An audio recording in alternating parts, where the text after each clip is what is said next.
moving car, and I had a near-death experience. Oh my gosh. When you have a traumatic experience like that, a part of you leaves so that you can survive. Mhm. Because if you keep going over and going over that part, eventually it will take you out.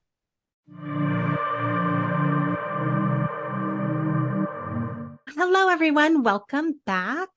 Today we are with Hitara and Zi from Ethernity Fire, and they do some magical work. I'm so excited for you to get to meet them today. Before we get started, what is in your coffee cup this morning? I have cacao. We have two kinds of cacao that we use.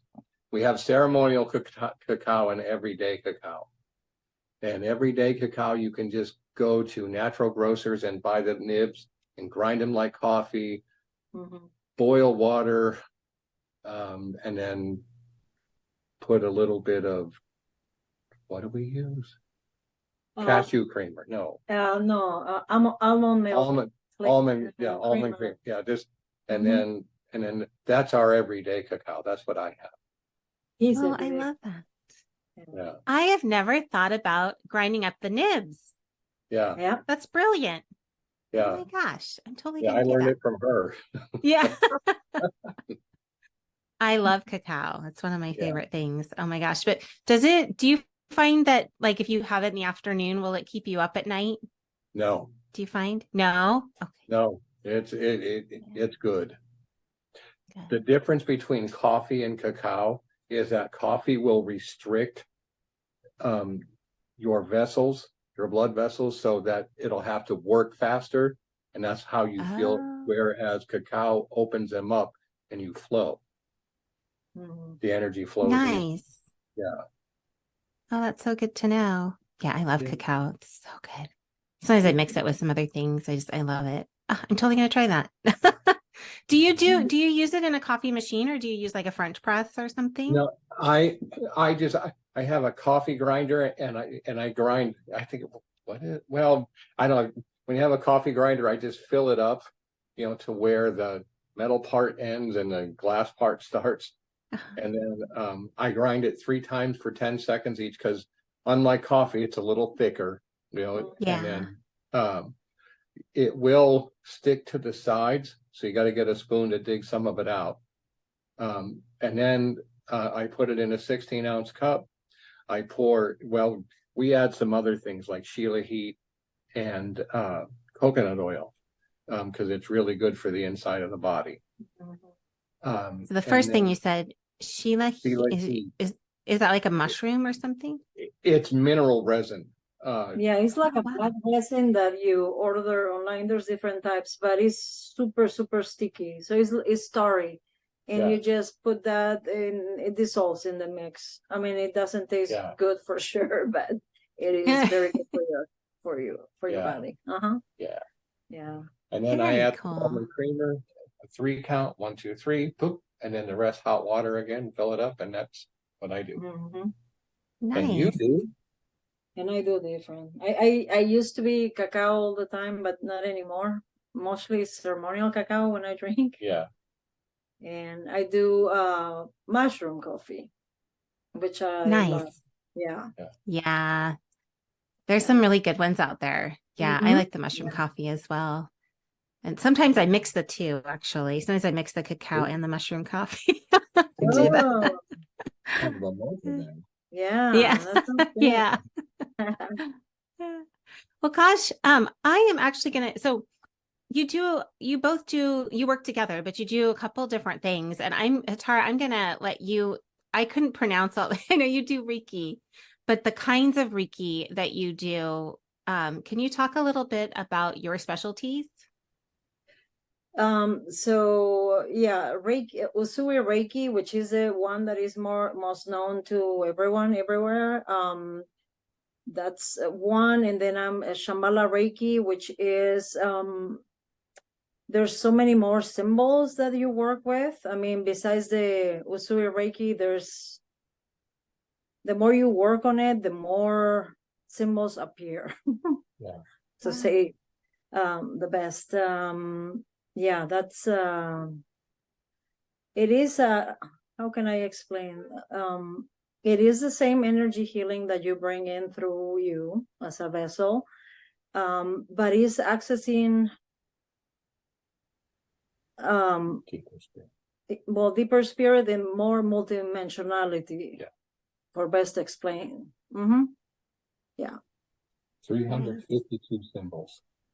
Oh my goodness. Yeah. But they only give you maybe 10 or 15, and the rest of them, as you practice, you channel. Oh wow. They show up through you, to you. And the symbols, do they come to you like, do they come to you like in pictures, and then do you draw them, or how does that work? Yeah. Yeah. They I would say it's kind of like they come to you in meditation, and then you know when to use them, kind of thing. Nice. Yeah. And then you also use a lot of sound as well.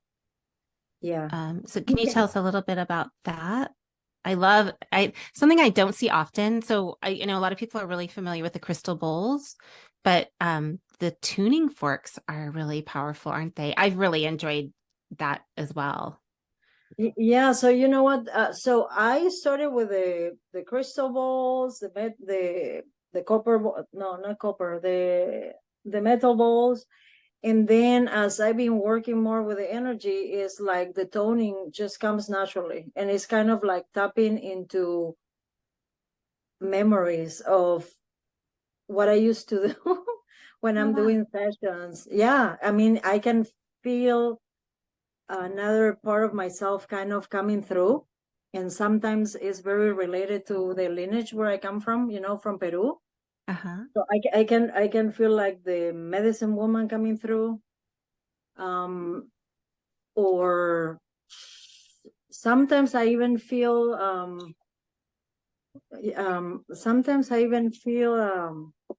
some from other parts of the world, to be honest. It depends. It depends what comes through, really. And tuning forks, I start using them too out of curiosity. And that has been incorporated in, in when we do sessions. The handpan too.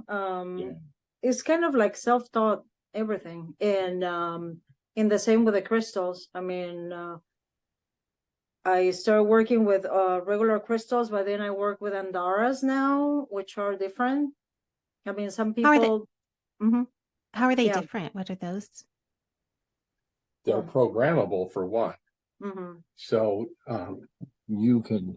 Let me bring some to the picture. Yeah, you in journey meditation, you go and meet the spirit of the Andara, and then you converse with it, and then you find out what it wants to do as far as healing is concerned. And then you just, let's just say it wants. Oh, wow. It's so beautiful. Yeah. Are those like, so if you hold it back just a little bit, I think it gets blurry, like the closer you hold it to the screen. Are those crystals those are crystals. Those aren't like something made by someone, like. So some people they call it this. Oh wow! But it's a little different. They're a little different, and I have learned through the years, because I've been having them around me, that they have opened me up to so much, deeper connection. To what is inner work, and connection to the whole cosmos, I would say. Where would you find those? Are those like in in basic crystal stores? Or those? No. Usually on Etsy. There's some Etsy. On Etsy, there's a lot of people who sell them. Some come from Shasta. Some come from Arizona. It's a matter of looking and see if you feel called to them, because you're gonna see prices and you're gonna say, no way, I'm not buying this. And I thought the same, but not until I finally got it for myself, and I start just working with them, the whole thing changed. So it's when you're ready, you'll know. Yeah. Mhm. But when I charge them to hit your chakras. So, Oh, nice. and yeah, and some are specific, like when we find some orange ones, because orange calcite works with healing the body very well. So if I find an orange one, then I use it for specific pain. And then we just have some people hold it in their hands, and anytime they feel pain, send it in. And So it would works. you hold, do you need to hold two, or do you hold Oh, just you one? can hold one, or You can hold one. yeah. We usually give them two for balance. Oh yeah, when we Yeah. do work, Yeah, when we we do just work. hold two. Yeah. For balance. Nice. Mm-hmm. Well, and Z, as a shamanic practitioner, and I know Hitara, you do shamanic work as well. Mhm. Z, you're doing a lot in the way of health and wellness, right? With Yeah. your shamanic work. Do you want to explain a little bit about that for our audience? Okay. Shamanic work is it's cool in that you bring things through for others.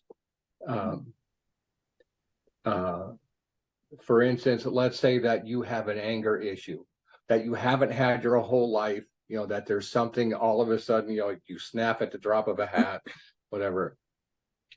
You could come with, to any shamanic practitioner, and they will begin to work. Now, the first thing that you would do here is that we would sit and drink cacao. We and we would just chat for 30 or 40 minutes so that you can relax and be into here. And then when we start with sound bath, and that's where Hitara comes in, and she does, and and while she's playing her instruments, I just play a drum and just do this. And that puts the client into a nice, relaxed state. So then we can look in, and then we just ask, because sometimes it's not what the client thinks is making them mad, that there's something out over here. And our guides will guide us to what that is. And sometimes it is something, and then we will offer ways that they can do it. We had a client over here, she was having a hard time at work, and then sure enough, the word betrayal kept coming up. I mean, it's like I couldn't stop. And sure enough, it was somebody at work that was behind her back and doing some stuff. And, so she was able to confront the situation because now she knew what it was. Our guides will not show us who it is and what it is. They will just give us what's happening from a spiritual sense. We can't say, hey, Jane Doe over here, 2 desks down, is talking bad about you. That's not the way it works. It's like it's betrayal. And then it gives the client a perspective to look from. And then we do something that's called Tonglen. It's a combination of a shamanic and a Buddhist practice together. And what we do is we have people bring up all the pain that they have in their body, emotional, spiritual, physical, mental, and bring it up to their heart. And then we will inhale it out in spirit. And we cannot make the situation go away. It will make it not hurt anymore. And that's, and then we'll sit and we'll align your chakras at the end. And we do that with fire dragons, and they're about this big, and they're funny and they're hilarious. Sometimes they backstroke around you. Nice. Yeah. Well, I know that this is now the year of the dragon, right? Yeah. Which is very nice. Yeah. So you mentioned that so a breathing journey is something that people can helpful. can you tell us a little bit about what is a breathing journey, or I guess, or even what a journey is, because some people listening to this might not know what journeying is. And I know I even have a hard time explaining it, even though I've experienced it. I think it's amazing. But can you kind of tell our audience what that is? Okay. So there's two types of meditations, basically. There's the one where you still your mind and you let it go blank. And if you're having a hard time with that, one of the easiest ways to do that is go, what's going to be my next thought? If you close your eyes and ask that question, you'll be surprised at how blank you go for a few seconds. Wow. Like, yeah. That makes sense. I bet that works. Yeah. So, but then there's journey meditation. And in this one, I start with a drum and sometimes music, depending on what my mood is. And it takes a little bit. Sometimes it can take up to 7 minutes, but then you will hit a state of consciousness to where you will see things. My journey started, I'm not going to go into detail because it's too long, but my journey started in 2006 in a yoga class. And I was sitting there and I got really good at that part of making my mind go blank. And I did that. And all of a sudden there was this old Hindu man with a big white mustache and a white robe and a staff. And I sat straight up in class and I went, and no one else was moving. And because at the end we meditate, I was like, okay. And I wrote the yoga teacher the next day and I said, what happened? She goes, oh, it happens sometimes.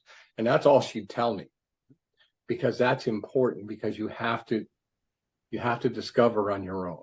Oh, yeah.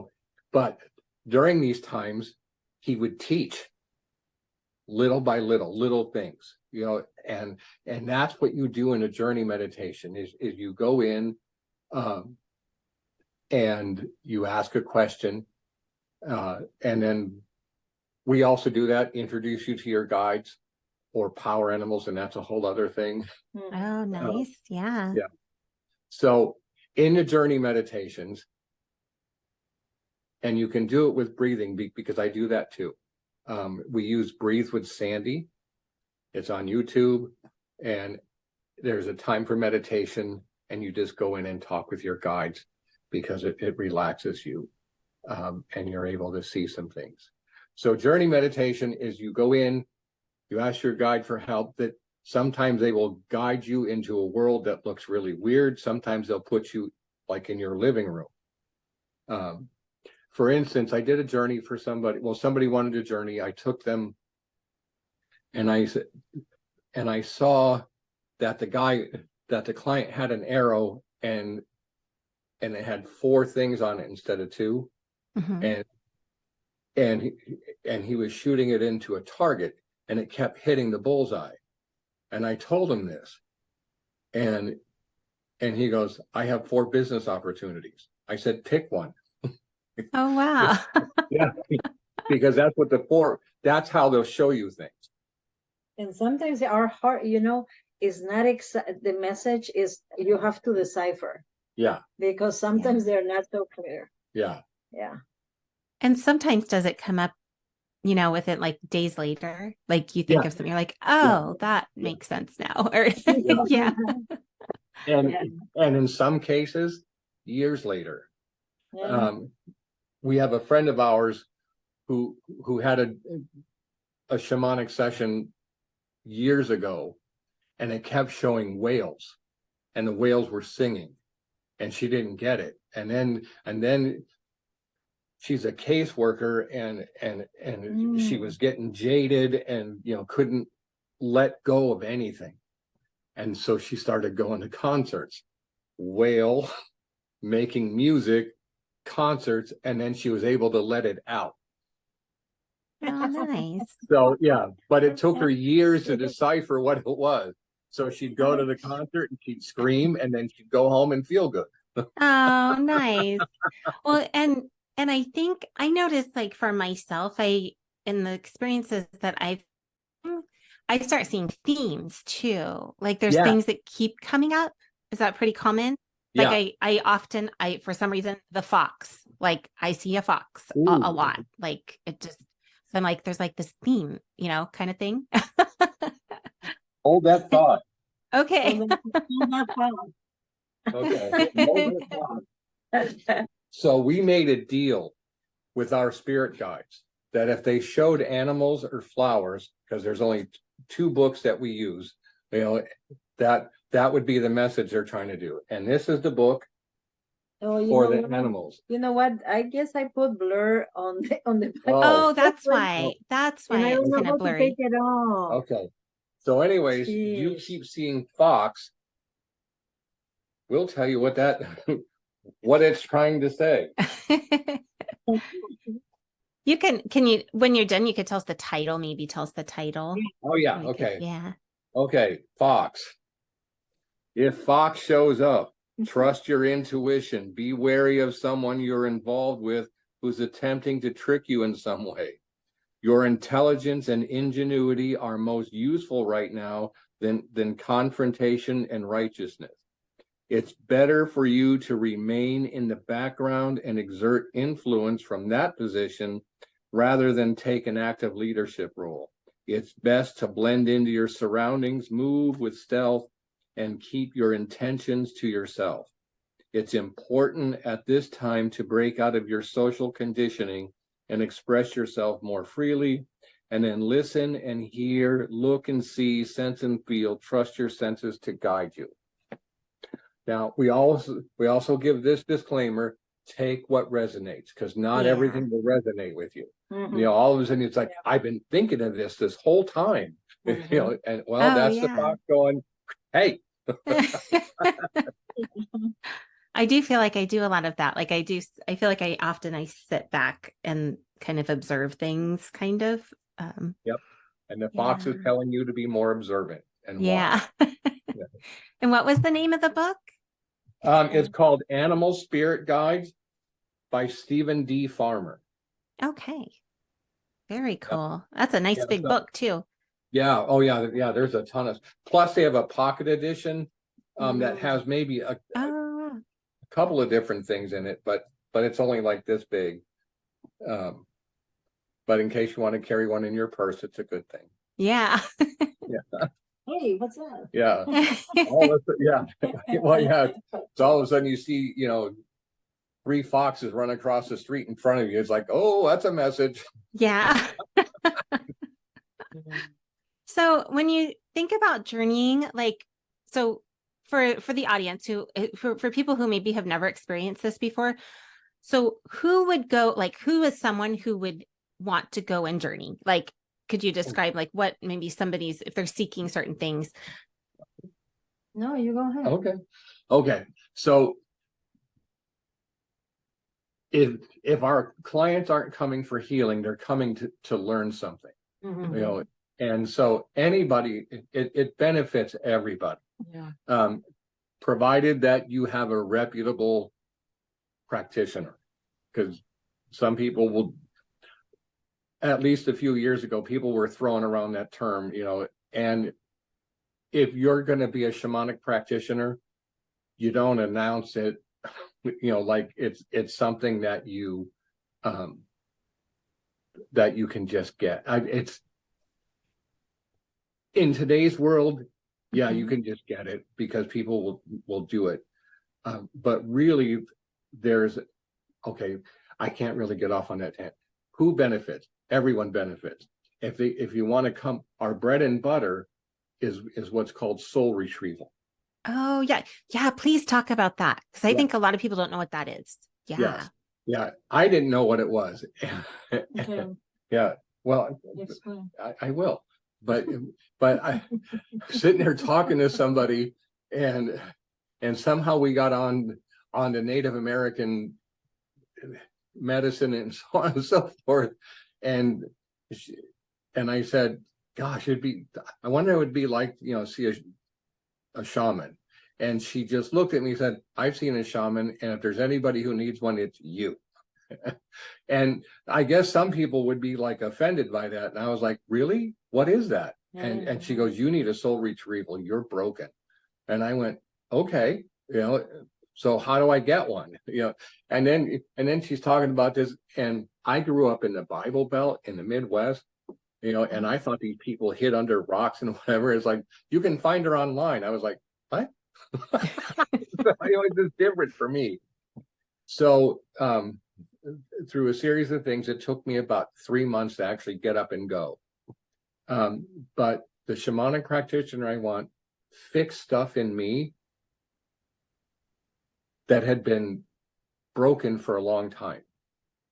In 2.5 hours, she did this, and it was just, and then, yeah, she found part of my soul. A long time ago, I fell off the back of a moving car and I had a near-death experience. Oh my gosh. When you have a traumatic experience like that, a part of you leaves so that you can survive. Because if you keep going over and going over that part, eventually it will take you out.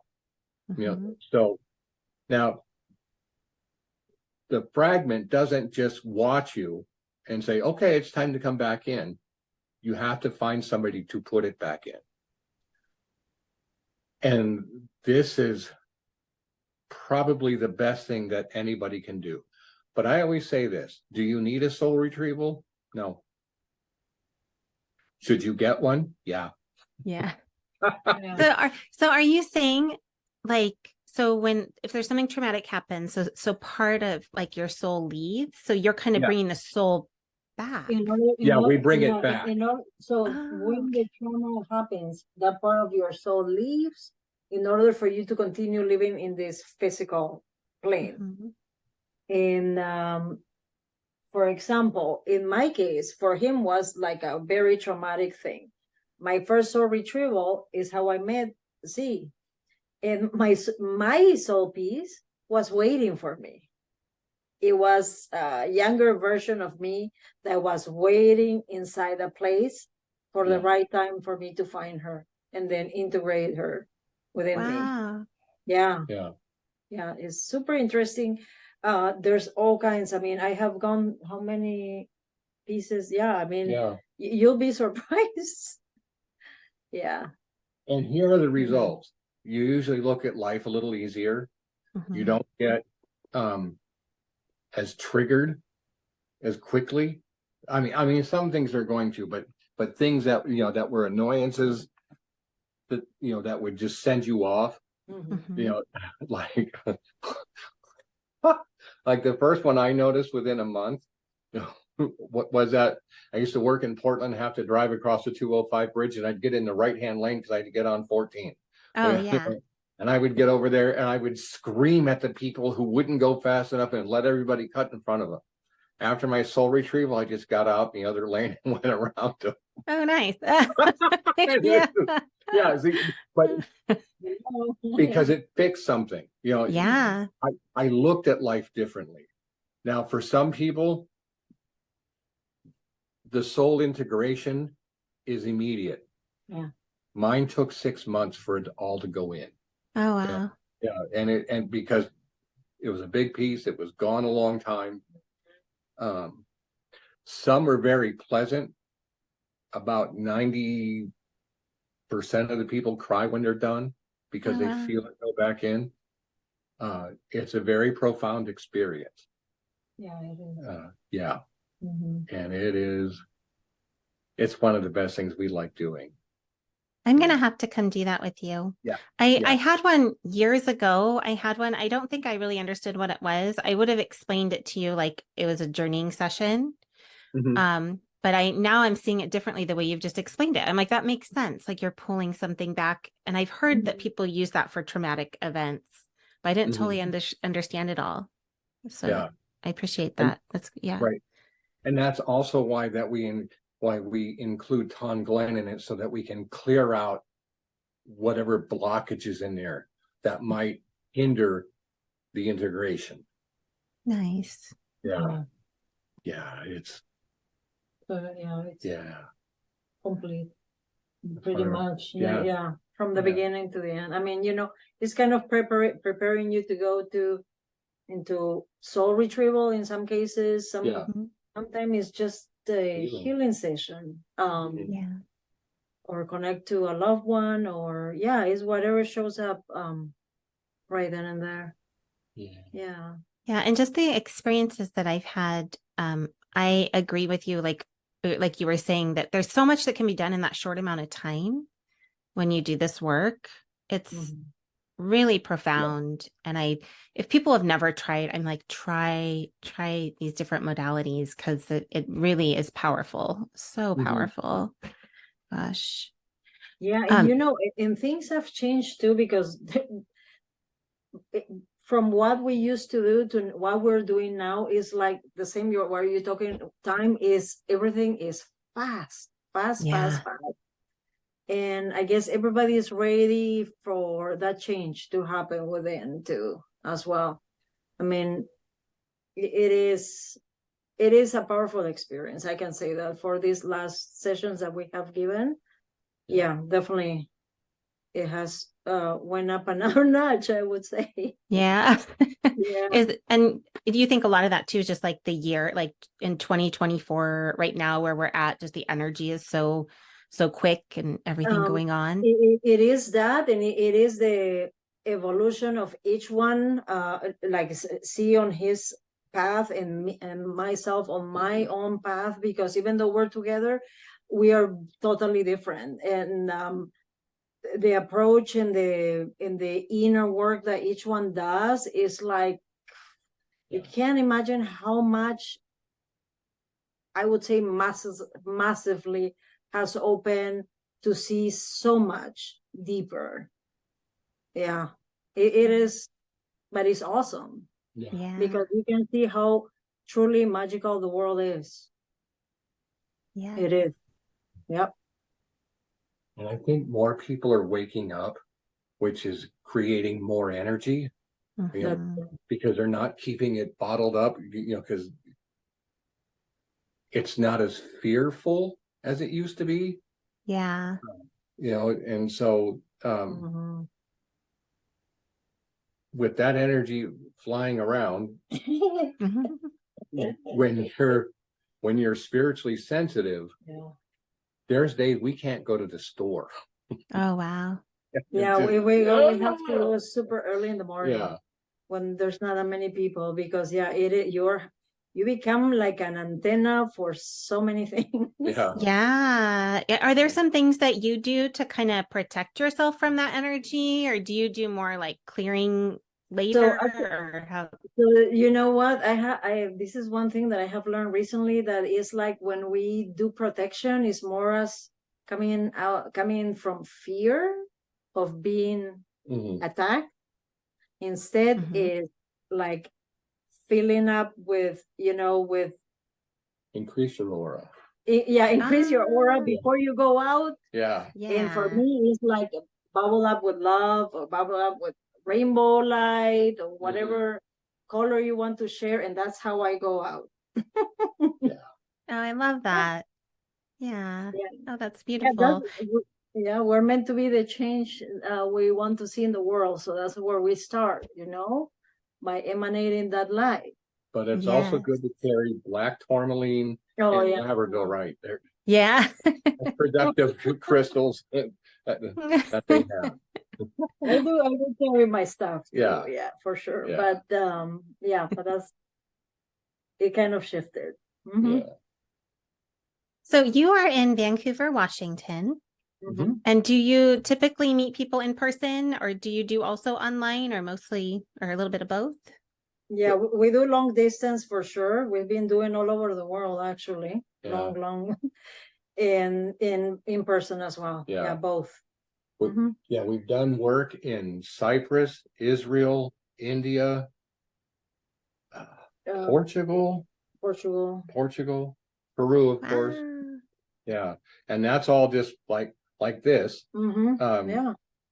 Because when you hit this was the hardest thing for me to get my head around, is because like I figured I had to be there, but if somebody can be at the North Pole and still connect with you, in the spirit realm. Oh yeah. You know, Yes. and then clear you out from there. So we've done that. However, I would say that our in-person ones are far more powerful than our online ones. Oh yeah, for sure. And that's because that you come into Our sanctuary. That is like a powerhouse. Yeah. Oh, Usually when you nice. get in the center of the rug, you don't want to get up. Yeah. That's for sure. Yeah. So what is the best way to connect with you, for our audience to connect with you? When I get my phone back, Oh, yeah. yeah, we went hiking and my phone didn't survive it. Oh, no. Yeah. Oh, no. But anyway, And you know what? We went hiking and we found a unicorn on that hike. And I took my it, goodness. I forgot my phone. I took the phone, his phone. I took the picture and he's like, okay, so we have to wait till he gets a new Yeah. phone to get those pictures. Oh, no. I know. when the forest likes you, and especially trees, they will start showing you Oh. things. And like we were walking, and all of a sudden you see this unicorn head coming out of a tree. You know, Oh, awesome. dragon faces on trees everywhere. The hands, Yeah. their hands on us. Yeah, like it's just it's incredible. But anyways, in order to contact us would be text, because we rarely. I had an important message in the beginning of February and I didn't get it till like 3 or 4 days later because I don't look at my email. So Oh, text, yeah. Yeah, just text. when my phone is back Friday. Okay. Yeah. Yeah, and we'll put that number down in the show notes. Yeah. Okay. So Yeah. people can connect with you. Yeah. And gosh, thank you so much for being here today. And I hope we can come back again and Yeah. we'll talk about something else. We have another topic. Yeah. Awesome. Yay. Thank you for having Yeah. us.